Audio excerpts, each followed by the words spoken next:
అనకాపల్లి జిల్లా నక్కపల్లి జాతీయ రహదారి వద్ద అక్రమంగా తరలిస్తున్న 46 గోవులను నక్కపల్లి పోలీసులు పట్టుకున్నారు. జాతీయ రహదారిపై గోవులను అక్రమంగా తరలిస్తున్న సమాచారం రావడంతో ఈ దాడులు చేశారని నక్కపల్లి ఎస్ఐ సన్నిబాబు తెలిపారు. బొలెరో వాహనంతో పాటు గోవులను పెనుగోళ్లు గో సంరక్షణ సమితి వరకు అప్పగించినట్టుగా సన్నిబాబు చెప్పారు.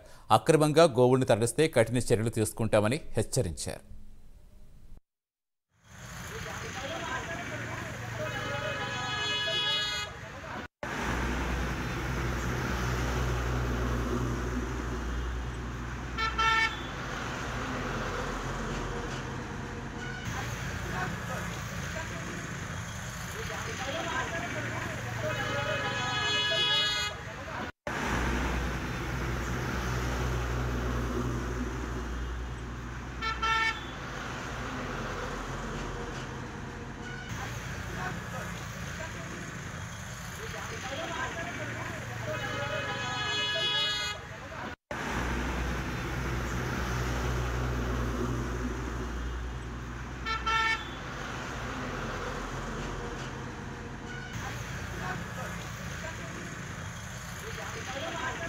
ఈరోజు నక్కపల్లి పోలీస్ స్టేషన్ పరిధిలో పశువుల అక్రమ రవాణా జరుగుతుందన్న సమాచారం మేరకు వేంపాట్ టోల్ ప్లాజా వద్ద 2 బొలెరో వెహికల్స్ను, అలానే బొలెరో వెహికల్లో అక్రమంగా రవాణా చేస్తున్న 46 పశువులను కూడా పట్టుకోవడం జరిగింది.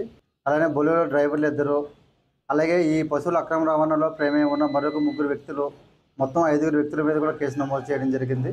అలాగే పట్టుకున్న ఈ 46 పశువులను మన వెటనరీ డాక్టర్ సమక్షంలో టెస్ట్ చేయించి మిగతా పశువులను పెనుగోళ్లు గోశాలకు అప్పగించడం జరిగింది. అలాగే ఈ కేసును నమోదు చేసి దర్యాప్తు చేయడం జరుగుతుంది.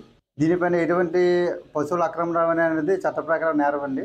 ఎవరు అక్రమ రవాణా చేసినా, ఏ వెహికల్లో చేసినా తగిన సమాచారం ఇచ్చిన వెంటనే పట్టుకుని కేసు నమోదు చేయడం జరుగుతుంది. ఈ మధ్య దీని మీద కూడా పై అధికారుల నుంచి కూడా మాకు వచ్చిన ఇన్స్ట్రక్షన్స్ మేరకు వెహికల్స్ని పట్టుకుని కేసు నమోదు చేయడం జరుగుతుంది. ఈరోజు నక్కపల్లి పోలీస్ స్టేషన్ పరిధిలో పశువుల అక్రమ రవాణా జరుగుతుందన్న సమాచారం మేరకు వేంపాట్ టోల్ ప్లాజా వద్ద 2 బొలెరో వెహికల్స్ను, అలానే బొలెరో వెహికల్లో అక్రమంగా రవాణా చేస్తున్న 46 పశువులను కూడా పట్టుకోవడం జరిగింది. అలానే బొలెరో డ్రైవర్లు 2, అలాగే ఈ పశువుల అక్రమ రవాణాలో ప్రమేయం ఉన్న మరొక 3 వ్యక్తులు, మొత్తం 5 వ్యక్తుల మీద